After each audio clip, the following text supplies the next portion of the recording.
You're listening to a production of the National Media Archive. To learn more or volunteer, go to nationalmediaarchive.com. Imagine Europe in the 1950 cities still scarred by bombs, industries gutted, and national pride bruised. But what if I told you that from this devastation, a dream took flight quite literally? That's where the Airbus story begins. Visionaries like Franz Joseph Strauss, a Bavarian politician with a reputation for bulldozing both obstacles and runways, believed aviation could be Europe's ticket back to global relevance. Now, you might be thinking, why aviation? Well, jet airliners weren't just about travel. They were the ultimate status symbol, blending advanced aerodynamics and propulsion systems into a flying billboard of national power. Strauss's obsession went beyond politics. He saw the airplane as a tool for European unity. Legend has it, he once personally commandeered construction equipment to speed up an airport project talk about hands-on leadership. So, the stage was set. Battered countries with big ambitions, a fragmented aerospace sector, and a handful of determined leaders ready to gamble on the future. But how do you turn a war-torn continent's scattered resources into a single world-class aircraft manufacturer? That's where the Airbus saga truly begins, with a vision that would soon face turbulence. Turning rivals into partners, isn't that a recipe for disaster? That's exactly what France and Germany attempted in the 1960s. Both had technical talent and a hunger to reclaim their aerospace prestige, but resources were thin. Enter Airbus, a collaboration that was as much about diplomacy as engineering. Think about it. Merging national aerospace companies meant blending not just technologies but also egos. Political agreements, cross-border funding, and governance structures were hashed out in marathon boardroom sessions. Now, you might wonder, how did they even agree on what to build? That's where the concept of a consortium comes in. Airbus was owned by multiple governments and companies. It's like a joint venture startup supercharged with state backing and plenty of arguments. The real alchemy? Balancing national pride against the practical need for survival in a Boeing-dominated world. If you think assembling a plane is hard, try assembling a united vision from a dozen competing interests. Yet, out of these negotiations, something remarkable emerged. A framework for cooperation that would become Airbus's secret weapon for decades to come. Let's talk about the original gamble, the A300. In the early 1970s, Airbus engineers proposed a wide-body airliner with only 2 engines. Now, at the time, long-haul jets were dominated by 3 or 4 engines. Sound risky? Airlines thought so too. The technical term here is ETOPS, Extended Range Twin-Engine Operational Performance Standards. In plain English, can 2 engines really get you over the ocean safely? Airbus said yes, and bet it all on new, fuel-efficient turbofan engines and advanced composite materials. Convincing airlines required more than engineering. It needed bold marketing and creative lease deals. Let me tell you, the first orders came as much from political persuasion as from salesmanship. The A300's design also pioneered the use of a wide fuselage. Think of it as the difference between a crowded subway and a spacious commuter train. It was a hit with passengers, but a headache for airport logistics teams. The conflict? Skepticism versus innovation. The resolution: once the A300 proved itself reliable and efficient, Airbus had its foothold in the global market. Here's a dilemma. How do you sell an unproven airplane in a market ruled by giants? The 1970s aviation scene was dominated by Boeing and McDonnell Douglas, with the 747 and DC-10 setting the standard. Airbus faced the classic innovator's dilemma: better technology, but no track record. Airlines are, by nature, risk-averse. What if the new plane fails? What about spare parts and support networks? So, Airbus got creative. They offered short-term lease, a bit like letting you test drive a car for a year before buying. Political influence also came into play, especially in nudging national airlines to take the plunge. But there was tension. Every new sale was a battle, every minor technical hiccup a potential PR disaster. The technical term here? reliability engineering the science of minimizing downtime and maximizing trust. Resolution came slowly, as the A300 proved its mettle and more airlines, even outside Europe, gave the newcomer a chance. The lesson?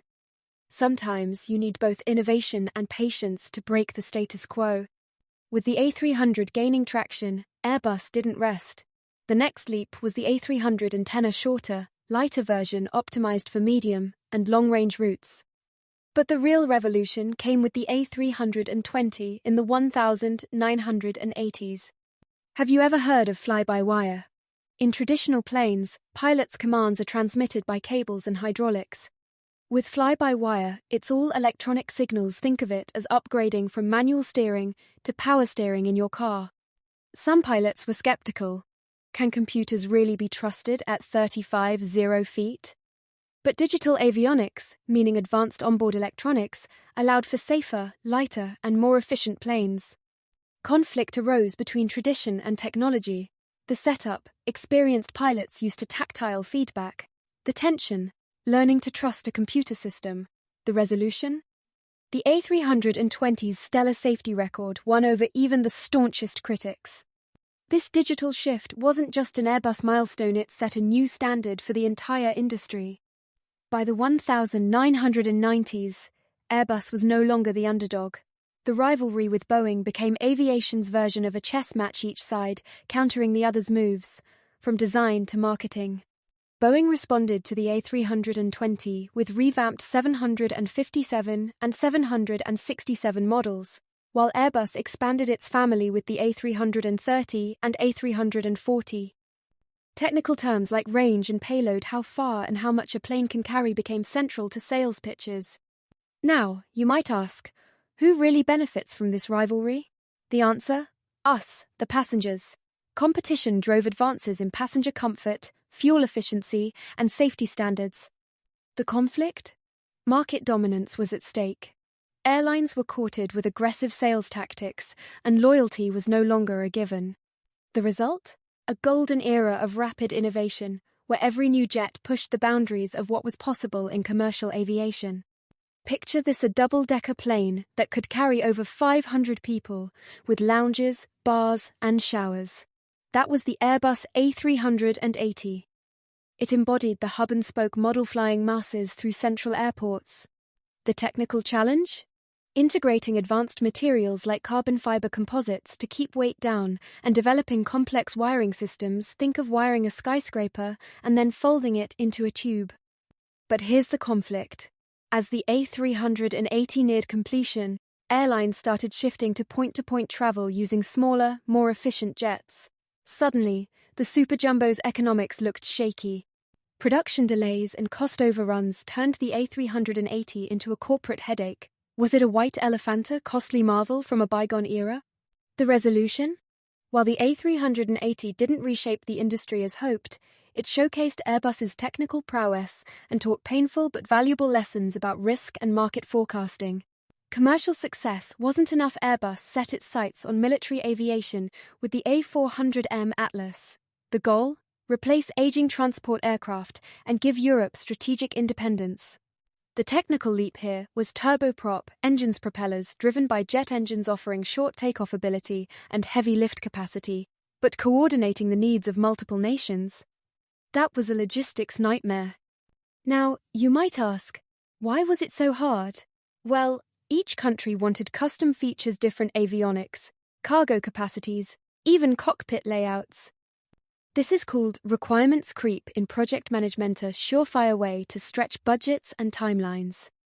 The conflict, rising costs clashed with political pressure to deliver. The A400M's delays became a public spectacle, but the underlying need, European defense autonomy, kept the program alive. In the end, the A400M emerged as a reliable workhorse, but not without hard-won lessons about the pitfalls of multinational projects. Every company faces turbulence, but for Airbus, the storms of the late 2000s were existential. The A380's delays slashed profits, and leadership battles stoked national rivalries. Could Airbus survive its own ambition? The technical buzzword here is restructuring, a corporate overhaul involving layoffs, plant closures, and streamlined management. It's like performing open-heart surgery while running a marathon. You might be wondering, didn't this shake the very foundation of European cooperation? Absolutely. The old mantra of unity was tested as costs mounted and blame flew across borders. But adversity breeds resilience. Airbus emerged leaner, wiser, and determined not to let ambition outpace capability. Painful lessons about risk management were internalized. The resolution? Airbus's ability to adapt and innovate through crisis secured its place as a true industry titan. Fast forward to today, Airbus is not just a European champion, it's a global aerospace powerhouse. Annual revenues top 50 billion, and its portfolio covers commercial jets, helicopters, and defense. The A320 family, featuring innovations like sharklet wingtips and advanced avionics, remains the backbone of short-haul fleets worldwide. Widebodies like the A350XWB use carbon composites and next-gen engines to cut fuel burn. But the real frontier? Sustainability. Airbus leads research into sustainable aviation fuels. Think jet fuel, made from used cooking oil and zero-emission aircraft powered by hydrogen. Now, you might ask, can air travel ever be truly green? The answer isn't simple, but Airbus's partnerships with universities and rival firms show a new spirit of collaboration. As the company charts a course toward cleaner flight, it's clear, the Airbus story is far from over. The next great leap, zero-emission aviation, could once again redefine what's possible in the skies.